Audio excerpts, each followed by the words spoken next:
اعوذ باللہ من الشیطان الرجیم بسم اللہ الرحمن الرحیم رب اشرح لی صدری ویسر لی امری واحلل عقدۃ من لسانی یفقہوا قولی۔ ریاض الصالحین دوسرا حصہ۔ اجنبی عورت کے ساتھ اکیلے میں رہنا حرام ہے۔ اللہ تعالیٰ نے فرمایا، جب تم ان یعنی امہات المومنین سے کوئی چیز مانگو تو ان سے پردے کی آڑ میں مانگو۔ سورہ احزاب آیت نمبر 53۔ احادیث نبوی صلی اللہ علیہ وسلم۔ حضرت عقبہ بن عامر رضی اللہ تعالی عنہ سے روایت ہے کہ رسول اللہ صلی اللہ علیہ وسلم نے فرمایا، تم غیر محرم عورتوں کے پاس جانے سے بچا کرو۔ تو ایک انصاری نے کہا، شوہر کے قریبی رشتہ دار کے بارے میں فرمائیے۔ آپ نے فرمایا، شوہر کا قرابت دار تو موت ہے۔ بخاری اور مسلم۔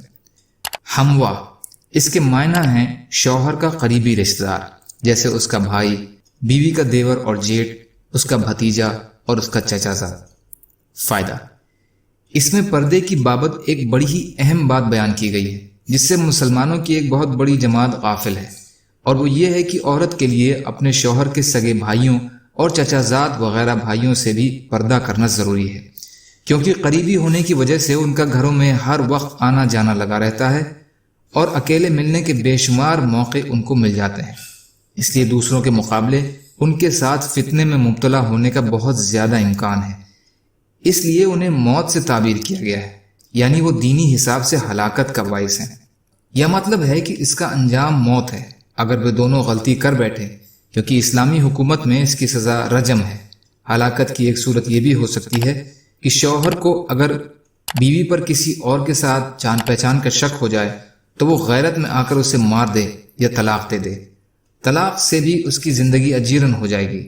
ایک مطلب یہ بھی ہو سکتا ہے کہ غیر محرم عورت کے ساتھ اکیلا رہنے سے اس طرح ڈرو جیسے موت سے ڈرا جاتا ہے، اور جب دیور اور جیٹ وغیرہ سے پردہ ضروری ہے تو شوہر کے دوستوں سے پردہ کیوں ضروری نہیں ہوگا؟ اس معاملے میں بھی اب لاپرواہی بہت عام ہو گئی ہے۔ اس کے جو خطرناک نتائج سامنے آ رہے ہیں وہ تو اخبارات کے ذریعے سے منظر عام پر آتے ہی رہتے ہیں، لیکن پھر بھی لوگ سمجھتے نہیں اور بے پردگی وبائے عام کی طرف پھیلتی جا رہی ہے۔ اللہ تعالی ہم سب کو کہنے سننے سے زیادہ عمل کی توفیق عطا فرمائے۔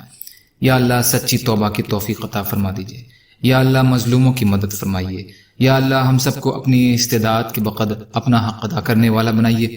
سبحان اللہ و بحمدہ، سبحانک اللہم و بحمدک، اشہد ان لا الہ الا انت، استغفرک و اتوب الیک۔ سبحان ربک رب العزت عما یصفون وسلام علی المرسلین والحمد للہ رب العالمین برحمتک یا ارحم الراحمین۔